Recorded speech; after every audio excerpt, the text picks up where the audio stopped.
Break Fix Podcast is all about capturing the living history of people from all over the autosphere, from wrench turners and racers to artists, authors, designers, and everything in between. Our goal is to inspire a new generation of petrol heads that wonder, how did they get that job or become that person? The road to success is paved by all of us because everyone has a story.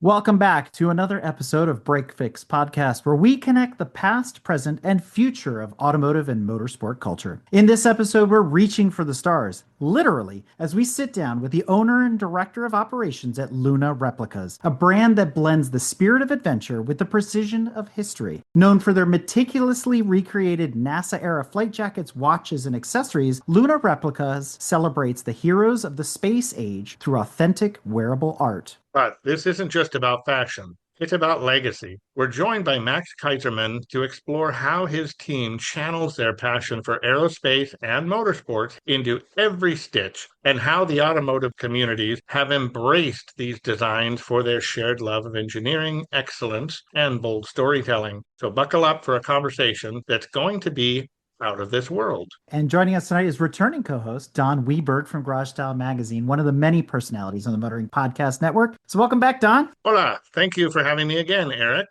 And with that, let's welcome Max to Break Fix. Max, good to meet you. Gentlemen, Don, Eric, it's so nice to be aboard your spaceship here today.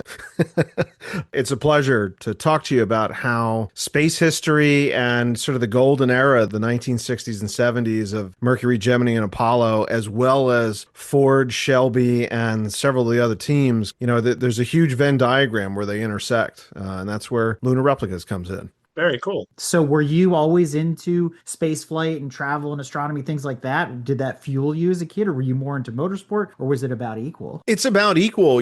I grew up with Apollo 13, From the Earth to the Moon, and equally movies like Le Mans. And I was a big fan of military vehicles. So my grandfather was a tanker in World War II. He was in the 741st Tank Battalion, which was one of the units that actually drove tanks onto Omaha Beach. He was a D-Day veteran. I never got to meet him, and he didn't talk about it much with his daughters, who were my mother and my aunt. So in searching his history, I learned a lot about these special duplex drive tanks. And I said, wow, that's really interesting. And the vehicles and the equipment that was required to maintain an armored company, Jeeps all the way up to, 10-ton wreckers and stuff. I got really interested in that. And I actually, when I was 16, I went out and bought a World War II Jeep as my first car. It was a World War II Jeep. And I, through a manual and through military veterans, I learned how to work on it. And I went to a dorky science camp as a kid. So I got way involved in engineering and astronomy and even ham radio. I had a ham radio license when I was 10 years old, but we also had a mini bike shop where, we would take apart the mini bikes and fix them and stuff like that. So I rode a motorcycle as a kid. I was always doing something hands-on, and that very quickly led to automobiles. My first car was a Jeep. My second car was a 1955 Chevy Bel Air, which I still have. I have both of them. And now several more, and possibly another in a few weeks, but my wife will kill me if she hears that.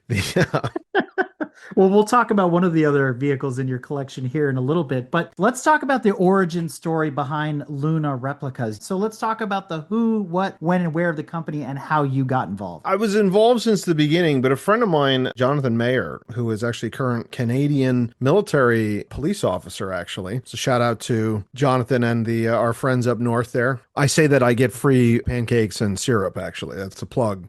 No, so he was interested, and we were both interested at the same time, of recreating the look of the iconic flight jackets and look of those astronauts from the 60s. Where I came in was, I had done World War II reenacting. I had worked with museums before as an interpreter, and knew that, you can get an A2 flight jacket, you can get a tanker jacket, you can, bomber jackets and stuff are available. And that it's this iconic design that has never stopped being made. Some of the same companies are even still making those jackets, Alpha Industries or Eastman Leather or whatever. They've been around forever. And we both said, how come we can't do that with Apollo stuff? How cool would that be if I could have that NASA blue flight jacket or the gold flight jacket, which is later. I reached out to collectors that owned them, and I found out very quickly that getting an original one is tens of thousands of dollars. And then I reached out to some of these companies that were making reproduction World War II uniforms, and they were doing it, stitch perfect, like museum quality World War II uniforms. It had to be these reenactors and museums and movies and things that were using them. It needed to be perfect. They said, why don't we do the same fidelity with the Apollo program, with Mercury and Gemini? Over the course of about a year and a half, and for one reason or another, Jonathan had to bow out. He had some military service and stuff he had to do, and I took over the whole company through the generous donation of, lending from these collectors of original pieces and stuff we picked up at auction over about that year or two. And my manufacturing partner in California, who does World War II stuff, we recreated this brand, and it's been incredibly rewarding. It's one of the most amazing things I've been involved with. And through that, we were involved with original Apollo astronauts. One of them was a partner in the company for a little bit until, unfortunately, he passed away during COVID. That was Al Warden. Through him and his family, his grandson and I basically inherited his Corvette that he was given during the Apollo program, one of only 3 original custom Corvettes that are left from the Apollo program. Those are the Astrovettes, right? Yeah, the Astrovette. Yeah, we were calling it Astrovette Endeavor, which was Al's command module. He was the command module pilot on Apollo 15, one of 24 guys to go to the moon. His other car was a Corvette. So that's a main project. And then through just that same time period in high fidelity costumes and uniforms and stuff, we got involved in the movie Ford versus Ferrari. Monty Hahn was a huge part of that. He had done the uniforms for Tony Branda a number of years ago and then had original pieces. And so there is this pedigree and line of connection between World War II and aviation history through NASA and the Blue Angels and stuff like that, and then to Bowler Shirt and Uniform, which was the original manufacturer of uniforms for Shelby, who actually then became the uniform supplier to NASA after the previous company ducked out. I mean, like I said, this Venn diagram has a massive overlap. And coincidentally, so do my interests, and so do a lot of interests of motorsports and NASA enthusiasts. It really is in the same vein. Let's talk a little bit more about crossing the threshold from space into motorsport, especially getting the call from Shelby American. What was that like? The call came from Fox. At the time, it was Le Mans 66 was the film, 20th Century Fox. That project had been in production hell for like 10 or 20 years. Originally, I think Tom Cruise was attached to it. Like, it went through a bunch of iterations when then it finally landed where it did, which, by the way, I think it's a phenomenal movie. If you're not a motorsports fan, or if you are, it's still exciting. The only people that don't like that movie are the ones that know the history, like inside and out, because they didn't show 65 Le Mans properly. There's some historical inaccuracies, but what they do get right is the excitement and the can-do attitude of that team. Shelby was an old school hot rodder. Phil Remington was an old school hot rodder. I mean, these guys were making engines out of, 30s Oldsmobiles and stuff really sing. And that's what they did with the Cobra. I mean, they took a 1950s British car with, as Shelby says, with buggy springs, and they made that start winning. The Daytona Coupe started winning FIA and SCCA races like across the board. And it was just body and engine mods with the 289 Ford engine, independent rear. And that like can-do attitude was something that is exactly the same in the aviation field. Early aviation and Apollo and, Mercury, Gemini. If you ever see a Mercury spacecraft up close, Friendship 7, Freedom 7, any of them, it's like thrown together with baling wire and network cables and stuff like that. Like, they're really hand built. It's such the same like STEM, science, technology, engineering, and math can-do attitude. And I really was attracted to that. And I find that talking with people about it and connecting the two, there's a really interesting person that gets into it. And that is the hot rodder. That's the science teacher, the whatever, the weekend warriors, which a lot of these guys were. Were you already making the Shelby apparel and reproductions before the movie, or as a result of being involved with the movie? No, it was as a result of being involved in the movie. I mean, it came from the movie. Monty handled most of it. It was really about Monty had made them for like a club or something a few years before, maybe 10 years before. And he had original pieces from bowlers. And bowlers is a neat story too. The guy was literally a professional bowler and designed a shirt, which we're wearing right now, which you can't see on the podcast. They can see it on Patreon though. Yeah, they designed a shirt with these gussets so that the arms could move freely. And this is in the 50s, so athletic wear didn't really exist other than a little bit lighter collared shirt and a bow tie or something. So the shirt design came out of sports. And then his son, Rick Von Henkel, met with the Shelbys and said, this would be really neat for your pit crews. So how we got to it was the film reached out because Monty had done it before. We spooled up, did it for the film. The film was so good, and I got really into it and said, why don't we do this for the public? For the same reasons that the NASA stuff, why is this not available in a gift shop at a museum or something? I would love to wear this. Plus, if you own a 66 Mustang or a Cobra replica or a GT40 or something like that, this is the ubiquitous look, that jacket or the team shirt of that entire time period. So about 2 years after the film came out in 2019, COVID hit. We were looking for stuff to do during and after COVID. And 20th Century Fox had been purchased by Disney. They basically said, if you want to make Ford versus Ferrari merchandise, you're on your own. Like, we're not endorsing that. So since everything that we were doing was originally licensed by Shelby and Ford, reached out directly to Shelby and Ford. And over the course of about 9 months, we convinced them to give us a license directly. We lobbied and then had several conversations and proposals. We reached out to the Von Henkel family, actually the original family, and got a letter from them that said, you can inherit our entire history. So the name and history, we're allowed to say we are the original uniform supplier. They handed over some notes and patterns and things like that. So it really is. It's a continuation, just like a continuation Cobra. This is a continuation of the original company that made Shelby gear, just like we're a continuation of the flightwear company that made NASA gear in the 1960s. Not only is it a continuation as you described, but you're also reproducing these uniforms and all the other apparel on the original machinery as well, which makes it super unique to anybody else that's out there. Just like vintage cars, vintage sewing machines and embroidery machines and stuff actually work a lot better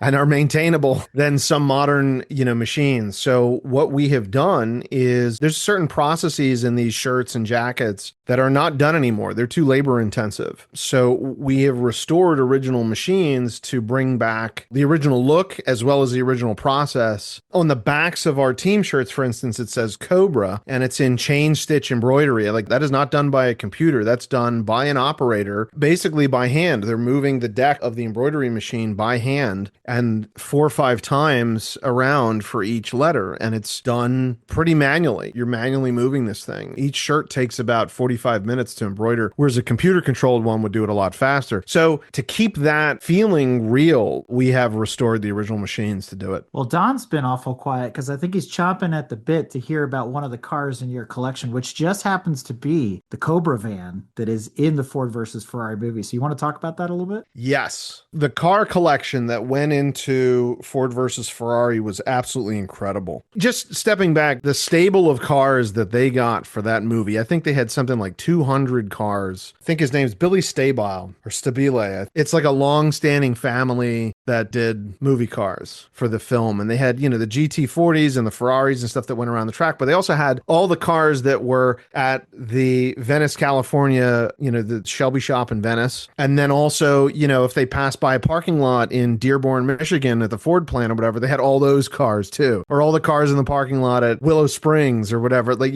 all of those were part of the movie car production of that. Anyway, the Cobra van for Ford versus Ferrari, the shop in Venice, which is actually still there. The building is still there. It was really cool to try and recreate, that whole look. Driving up in a country squire or whatever, and parked right there was the shop van. Shelby had several original vans. 1966 E160 Econoline van. It's actually the super van was the 160. So Shelby had a racing school. Peter Brock was the head of the racing school. I think he was actually one of the first Shelby employees, was Shelby American employees. And there's a great video that you can find on YouTube of them teaching racing. And one of those vans is in the video. They would hang a chalkboard on the side of like a drip rail on top, and they would go through every turn, And after the production was over, the van that was restored for the film went to auction, and I bid on it and lost.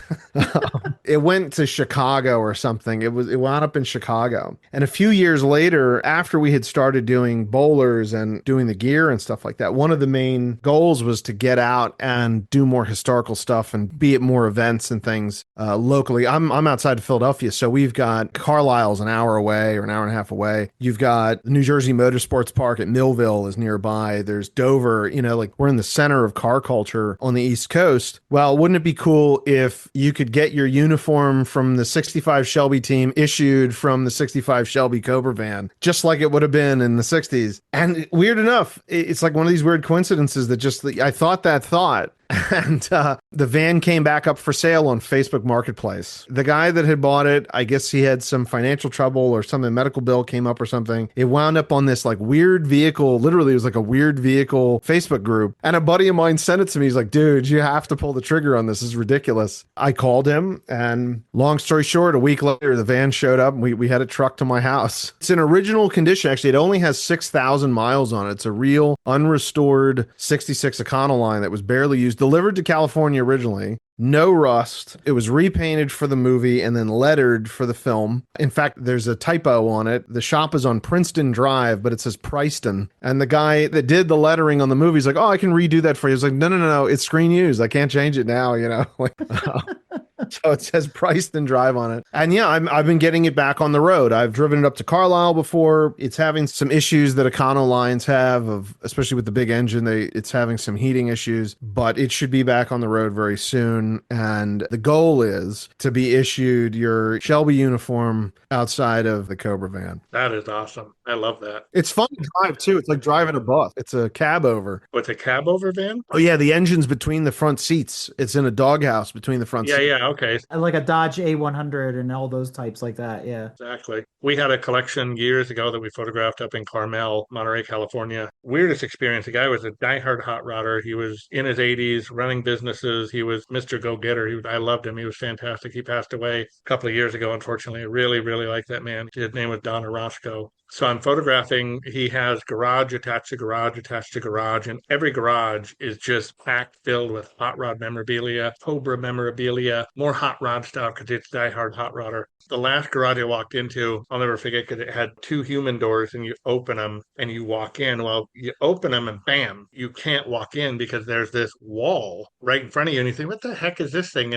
I tried edging through. Once I got through, I was okay. I realized I'm looking at that silvery light blue and white. I'm like, what the hell is this thing? Huge, huge truck. It was the piggybacker, the original Cobra vehicle hauler that hauled the GT350s, hauled the Cobras, all this stuff. Why it was so close to the human door, why it wasn't further in, giving everybody a little bit of breathing room. The Ferrari hauler was on the other side of it. The dude had both of them, and they were the original trucks. So I'm trying to photograph this thing. How do you photograph these two behemoths that are shoulder to shoulder in this garage? I never thought I'd call any of his garages small until I saw the Cobra and the Ferrari truck. That was one of those moments where you're literally pinching yourself because not only are you in the presence of one, but you're in the presence of the other. And this is long before Ford versus Ferrari came out. So the only people who really appreciated this were those who knew at least some of the history between Ford and Ferrari, not at the racing level, but at the corporate level where those two big egos clashed and all hell broke loose. So there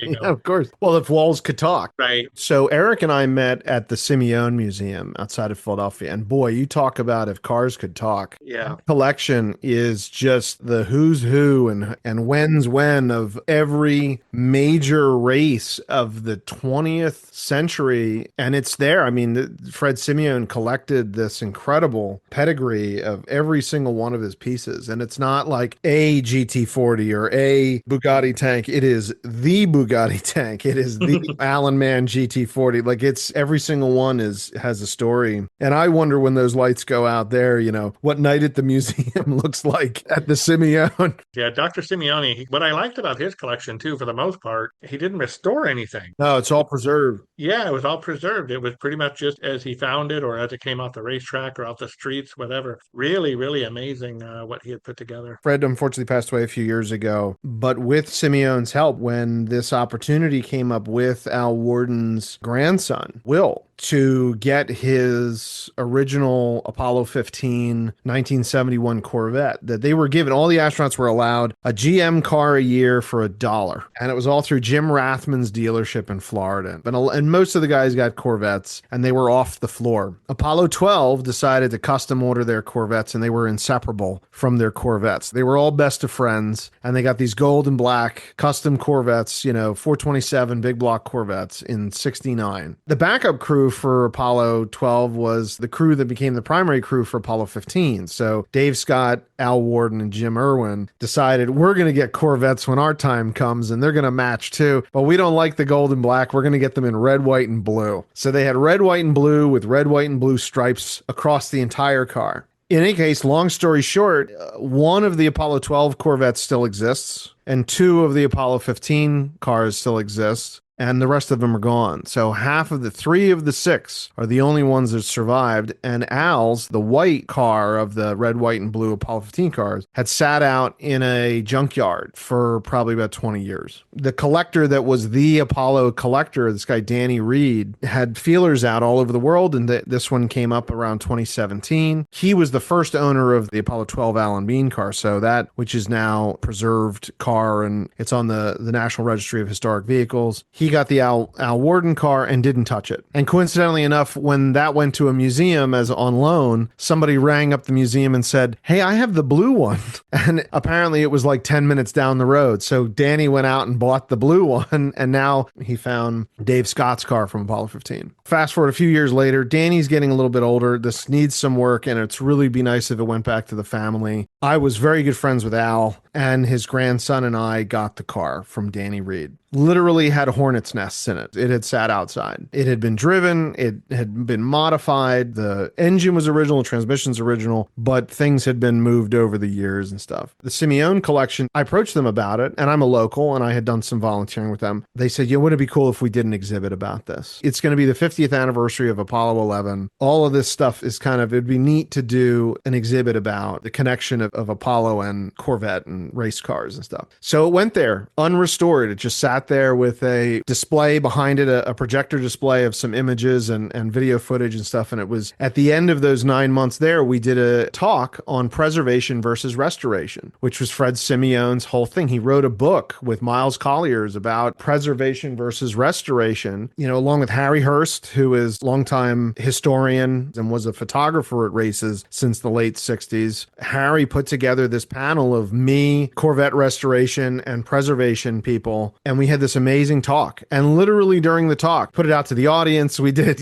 phone in votes and stuff. What should we do with the car? Should it be preserved or restored to pristine condition? And the overwhelming response was preserve it. Don't touch the paint. Don't touch the carpet. Don't touch the cigarette butts in the ashtray, because that's history. And that was really Al's car, and he loved it. He said he should never have sold it or given it back, I guess. So that's what we did. We preserved it. The body came off. The entire chassis was brought back to original factory condition. I mean, really original, even reproducing the handwriting and inspection stamps and stuff. This is all done at County Corvette in Westchester, Pennsylvania, who have been incredible along this process. Do you know that they took a lot of pictures while they were restoring that car? Oh, yeah. We've photographed and videoed the entire process, which is also part of the mission, is to teach about this stuff. And actually, you can check our YouTube channel, which is Luna Replicas. We also have an Instagram and Facebook and stuff like that. We'll be posting stuff there. It's called Project Astrovette Endeavor, which is sort of the homage to Al Warden's command module, which was Endeavor. It's the English spelling, EAVOUR. It went back together a few weeks ago, and we're actually going to be rolling out some videos and where it's going to be stored for the next year or two before it goes on display at a museum someplace. That's awesome. Al Warden was changed by going to space. He was a test pilot. He's a military pilot. He became a test pilot instructor. The Air Force lent him to England for a little bit to be at a test pilot school there because he was so good. This guy was Captain America. West Point graduate as well. Going to space for them was another job. It was important. They learned the job, but it was another goal to step over for these day personalities and go-getters. and seeing the Earth from 250,000 miles away, everything that was there, every person you've ever known, every living and dead human, while the three humans were that far away, absolutely changed him. And from the day he landed back on Earth, which actually, as of this recording, we're in the anniversary that was Apollo 15. They landed in August of 1971. From that day till the day he died, his mission was to educate people and get them into science and engineering and preservation and all of the things that would make the world better. And I think part of the goal for the car is to continue some of that legacy and to get people interested in automotive engineering or aerospace. And the car is a really good vehicle for that. You know, everybody's into cars. Kids love cars. Adults love cars. It's exhilarating. But when you open the hood, there's so much engineering going on. There's physics, there's chemical engineering, there's even just in carburetors and stuff. The amount of engineering that goes into this, the science that goes into a car is fascinating. And I think that if we can use that as a tool to teach and preserve history and talk about Apollo, we've done Al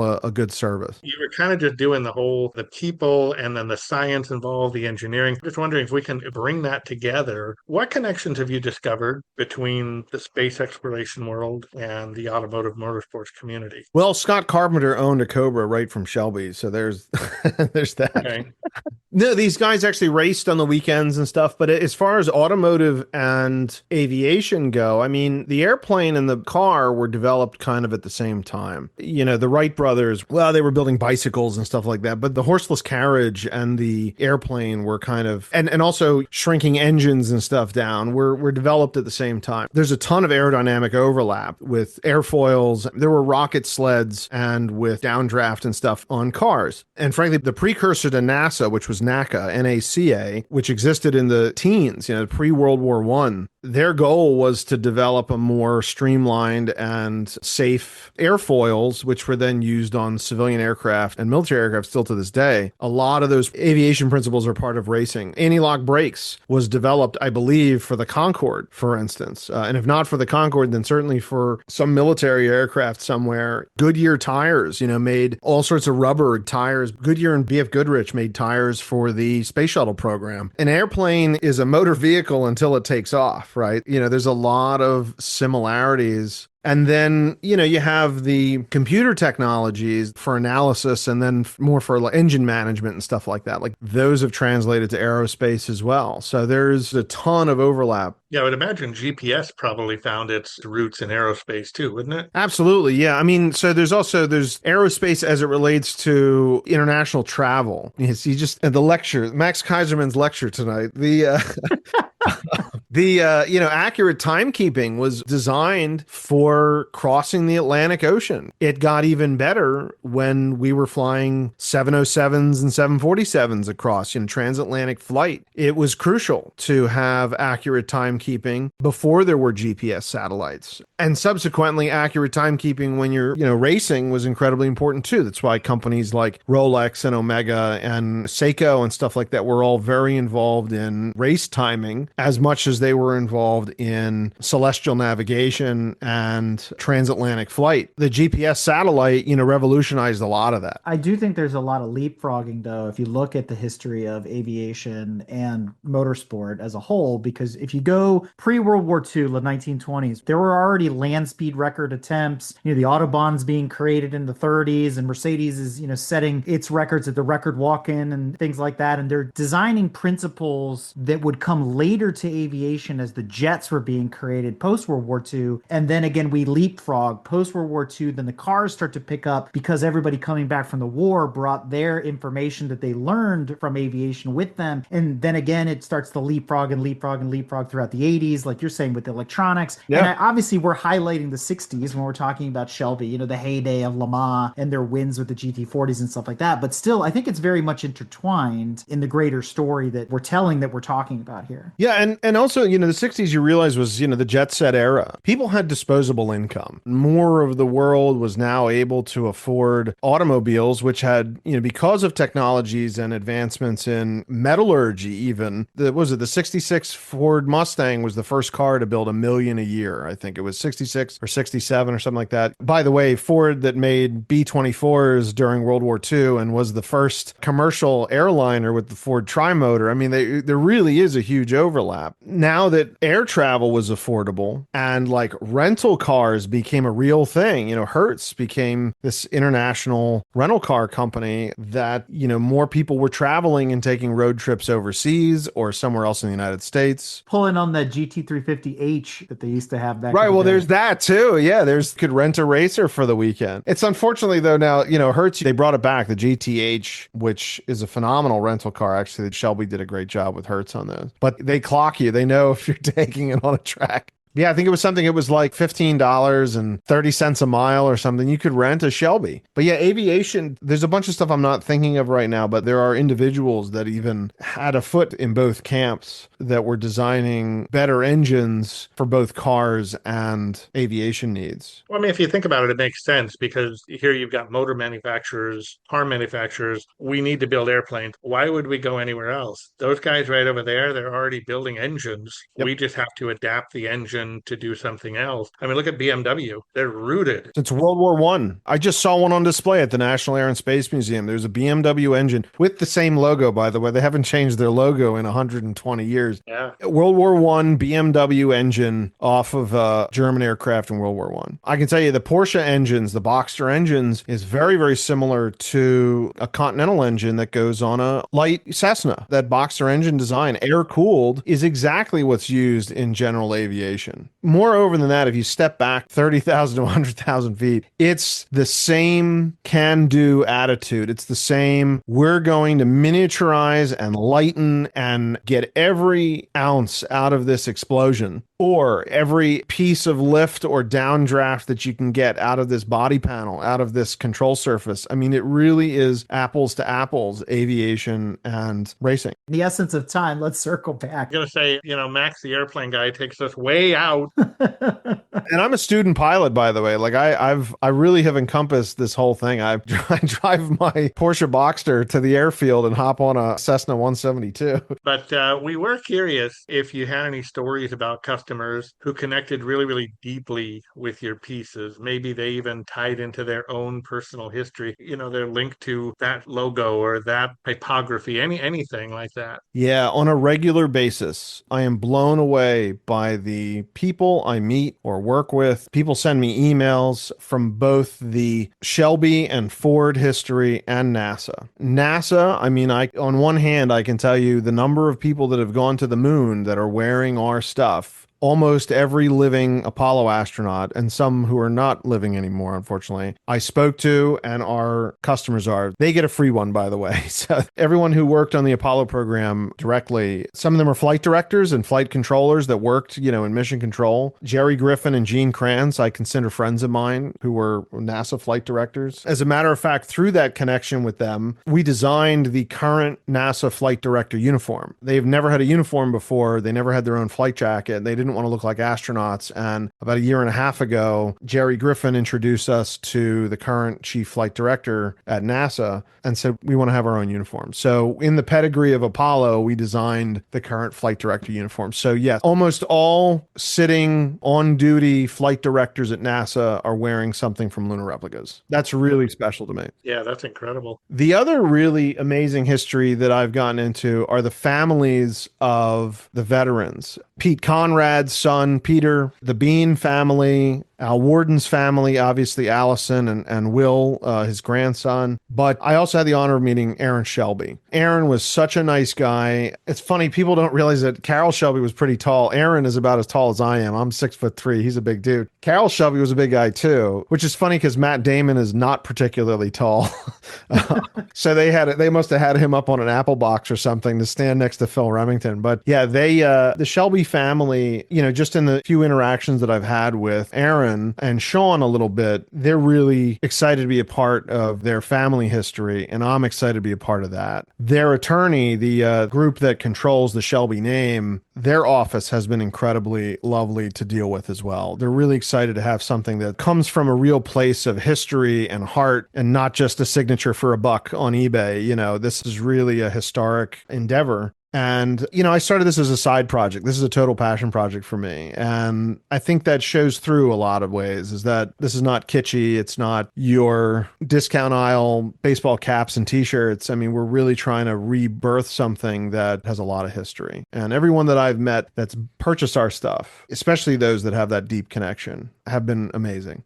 Going into all the originality and all the original people and this, that, and the other, what are the challenges you've had sourcing the original materials, replicating the design, meeting the historical and modern quality standard? How has that been a challenge to you? Yeah, it's a challenge every day. And, you have to do things in bulk. There's a cash flow where you could normally buy some fabric off of another roll and do a short run or whatever. I have to buy 1,000 yards at a time because we're making the fabric. The general supply chain things, but also just finding the people that can do it at this quality level and in the US is a challenge. The sewing and garment industry in the US has almost disappeared. So we've kept a few sewing shops alive because of this. We haven't quite gotten to the point of having our own sewing shop, but we're a main customer of 2 or 3 sewing shops in Los Angeles. Some of them are now, because the buildings got sold to make apartment buildings and stuff, they've now moved the shop into people's garages, which is interesting because flightwear, land manufacturing, and bowlers at certain points in time in the 60s we're doing them out of garages and Quonset huts next to the house. I would love to do a podcast with the Land family, which is the guy that started Flightwear. The story of that guy is fascinating. I mean, it really is this. He's just going to bid on a military contract, whether he can do it or not. But he always delivered. He delivered every time. He even eventually started making motorcycle helmets and racing helmets. Actually, that's the Land racing helmet was the first polycarbonate helmet, which was then purchased by the military and used on helicopters and fighter jets. So they supplied the Blue Angels out of this guy's garage in Wichita, Kansas. I think they were bought by Bell Helmet in like 1972. Yeah, it's amazing how it's gone full circle like that. I didn't know anything about that, but you're right. So many companies, industries have literally been started in a garage. Oh, absolutely. And you wouldn't believe what you can do in a garage. Well, I would, Yeah. You go to a store, you go to a Ralph Lauren or a LL Bean or something like that. Those guys all started in their living room. Yeah. Well, the Disney Corporation, I mean, people don't realize Walt Disney and his brother, it was in that little garage. And that garage is still in existence. Believe it or not, there's a museum in Orange County, California of garages. And that is where the Disney garage is sitting. Hewlett Packard started in a garage up in Northern California. Microsoft, yeah. Google, all of them. Everyone, Amazon, they were selling books in his living room and he'd ship it at his local post office. And at the same token, you've got the Mercury Project where they took intercontinental ballistic missiles and said, I think we can put a guy on top of that. And then you had guys with balls big enough to say, hey, you know what? I might sit on top of that. Let's see what happens. What could go wrong? The first orbital missions were on Atlas rockets. John Glenn was on an Atlas rocket. Prior to John Glenn's launch, I believe the Atlas self-destruct rate was 50%. It would blow up on the pad. Wow. In the same token, you've got guys that are racing engines until they explode. Yeah. Early NASCAR was a stock car race. They had to take production cars and trick them out within the confines of that chassis and frame and body and the production engine. So you got, strokers and overborers and stuff like that. Like this is hot rod. Mercury and Gemini were hot rods. Apollo started to be really purpose built, but they were repurposing Air Force missiles until the Saturn I and the Saturn V were purpose built. In fact, the Saturn I rocket was just 6 Mercury Redstone rockets taped together and put a capsule on top of. Nice. Apollo was a hot rod. So Max, kind of switching gears here into our last segment, let's look to the future. Let's look to the sky a little bit. What kind of research and collaboration goes into designing new products at Luna? And are there any upcoming designs or collections, anything you're particularly excited about that we should be on the lookout for? Yeah, so it's a very complicated process of, oh my God, that's cool. Let's make that.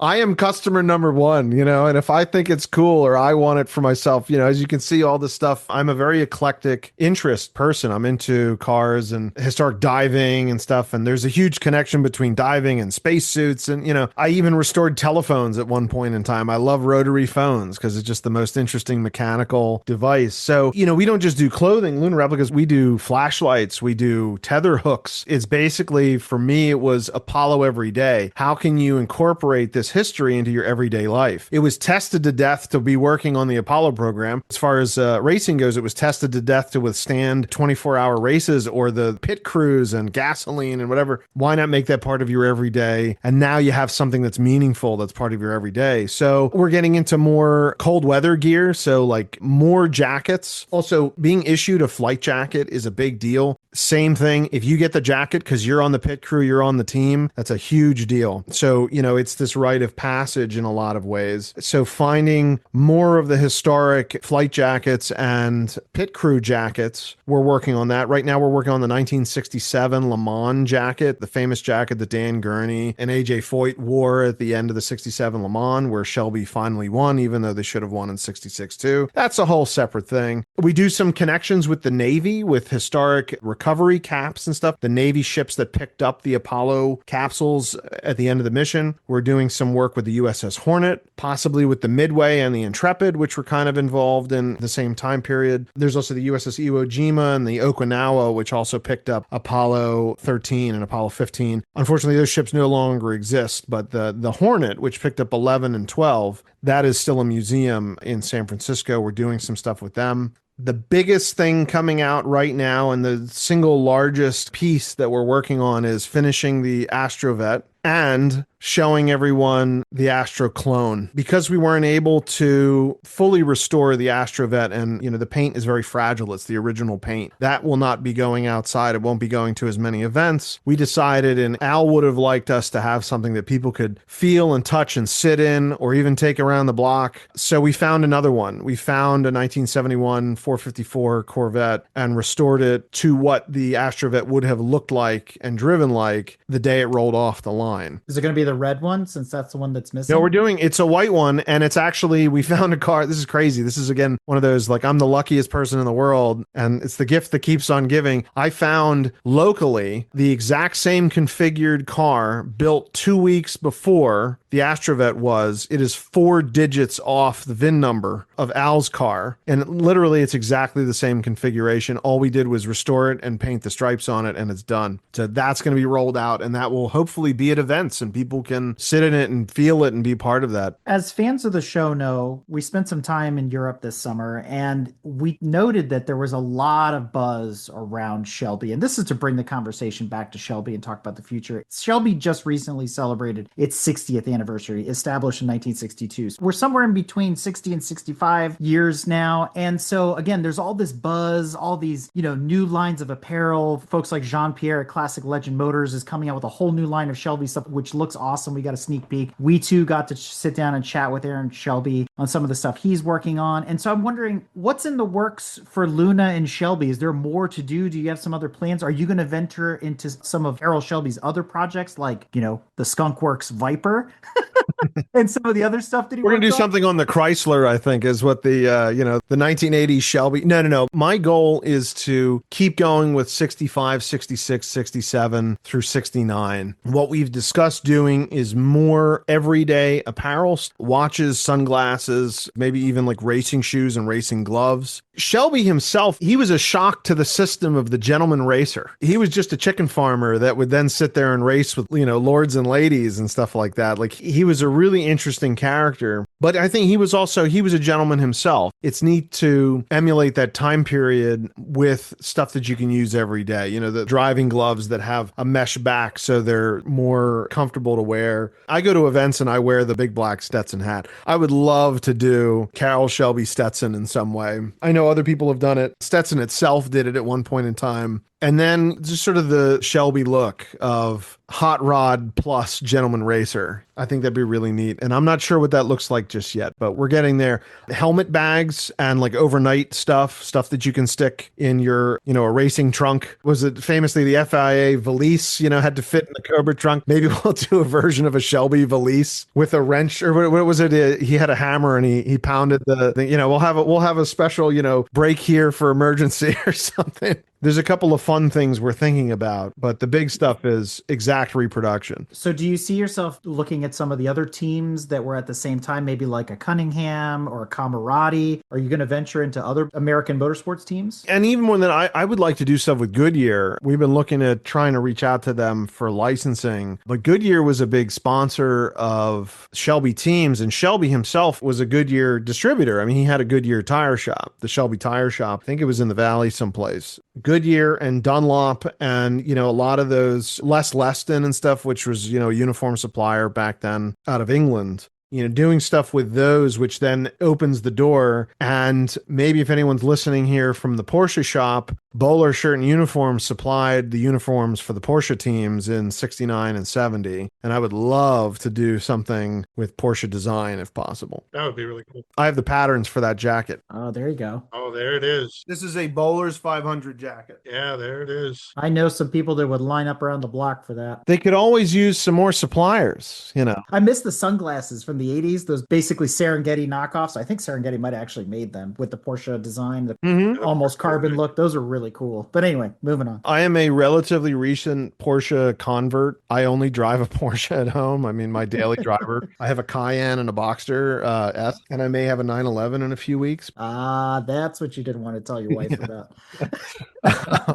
Man, the 991, it's a great car. It's a great daily. Drive it in the weather. Like, seriously, they're made to drive in the Alps, so snow, rain, everything. They're phenomenal cars. That's fun. You've told us a little bit about your Porsche that's peeking in through your back door there. What's next for Max? We're trying to be more involved with museums, trying to do more aviation events. I'm finishing my pilot's license. I would like to get my racing license. Maybe we'll take the Boxster out. By the way, for affordable track day cars, you cannot beat a 986 or 987 Boxster or Cayman. I mean, for 5 to 10 grand, you have this incredible platform that are meant to be worked on and stuff. They're really great cars. I have a 981S, so it's a little more expensive than a 986, but just being more involved in being part of the community so that we can serve the community better. And whether that's with historic stuff that people want to see again, we learn the best from our past, or if it's new stuff, maybe Luna Replicas becomes a company that is frontlining new types of technologies, cooling shirts that help modern race car drivers, using some of the NASA technologies actually and bringing them back to racing, or even just, hobby racing, SCCA and stuff like that, where you can have a cooling garment or, a material science that works a little bit better. Flame, retardants and stuff like that would be, maybe something we look into in the future. I don't know what the legalities of that stuff is. I'm just spitballing. And if nothing else, I'll show you one thing we're working on now. This is an original crew bumper sticker from Apollo 15. You would get these if you were a team member of Apollo 15. This let you on the NASA facility. What's really neat about this is, they use the wheels from the rover. Apollo 15 was the first mission to go to the moon with a rover. And over the next 5 years, we are going back to the moon. The Artemis program is going back to the moon. Next year, they'll do a crewed, Artemis 2 is going to go around the moon and not land. And then Artemis 3 is going to land. And we might see another rover on the moon. There will be a new car, a new rover on the moon. And that'll just be really neat to see that within my lifetime, our lifetimes, another car on the moon. Well, Max, we've reached that part of the episode where I like to invite our guests to share any shout outs, promotions, thank yous, or anything else you'd like to mention that we haven't covered thus far. I've got a mountain of stuff we could talk about. We're all the same geek, I think that's what makes it amazing. You go to these events and you talk to people forever and you meet some really neat people. One of the partners of Luna Replicas, say partner, it's like we're the same geek. There's a couple of other little companies around that do same fidelity reproductions of something. And one of the guys that does the same fidelity, not a little company, but Global Effects. So Chris Gilman at Global Effect, they've made every spacesuit for every movie. They even made real spacesuits for a little while from the 80s through today. Chris has become a really good friend.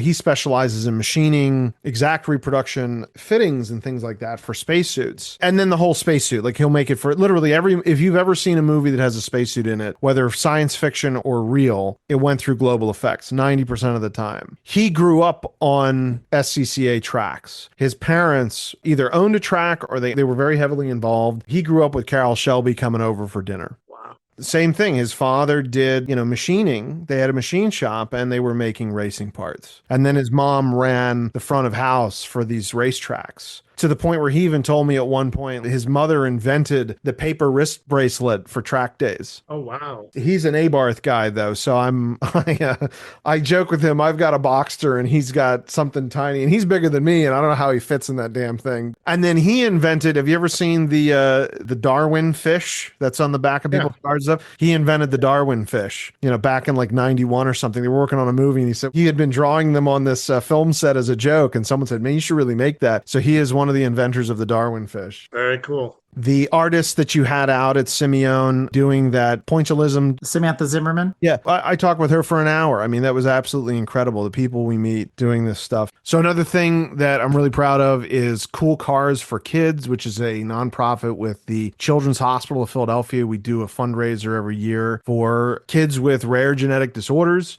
We connect, the automotive world with these doctors that are doing breakthrough stuff that absolutely makes a difference. And it's stuff that you've never heard of. It's really one of one cases, but in the several years it's been around, we've raised money to help have comfortable places for families to go, some research, and, attracting doctors and biologists and stuff like that to come and research these genetic differences that some kids are born with. So Cool Cars for Kids. The next fundraiser should be next year, and it should be really neat. The Concours d'Elegance, the Philadelphia Concours, is the fundraiser for, so it is a real concours that is a fundraiser for Cool Cars for Kids. So my message to everybody is check out lunareplicas.com, bowler shirt and uniform. We're actually doing some stuff with World War II now, with the aviation crowd in World War II, with watches and sunglasses and some other, leather jackets and stuff. But really, the goal is for you to put our stuff on and then have your own adventure. Go out and do it. This is a goal for anybody listening, anybody out there. Make it part of your everyday life. Learn from history and then do it yourself. Make it better. Leave something better for your kids and for ourselves. Specializing in vintage era spacing and racing gear that make history come alive. From their authentic vintage space and motorsports collection, there's something for everyone over at www.lunareplicas.com. If today's episode sparked your curiosity, be sure to check out Luna Replicas online and follow their journey on social media at Luna Replicas on Instagram and at Luna Replicas LLC on Facebook as they continue to honor the pioneers of aerospace and motorsport history. And with that, Max, I can't thank you enough for coming on Break Fix and sharing your story with us. You said during the episode that this started as a passion project, and it's obviously become more than that. It's a true passion, and it shows when you talk about Luna Replicas and you talk about everything you're working on. We appreciate everything you're doing for both communities, the world of aviation and of motorsports, and we really can't wait to see what you guys come up with next. So thank you so much. It's been such a pleasure to meet you guys, Eric and Don. Thanks for coming aboard. Thanks for having me aboard. We hope you enjoyed another awesome episode of Break Fix Podcast, brought to you by Grand Touring Motorsports. If you'd like to be a guest on the show or get involved, be sure to follow us on all social media platforms at Grand Touring Motorsports. And if you'd like to learn more about the content of this episode, be sure to check out the follow-on article at gtmotorsports.org. We remain a commercial-free and no annual fees organization through our sponsors, but also through the generous support of our fans, families, and friends through Patreon. For as little as $2.50 a month, you can get access to more behind-the-scenes action, additional pit stop minisodes, and other VIP goodies, as well as keeping our team of creators fed on their strict diet of Fig Newtons, Gummy Bears, and Monster. So consider signing up for Patreon today at www.patreon.com/GT Motorsports. And remember, without you, none of this would be possible.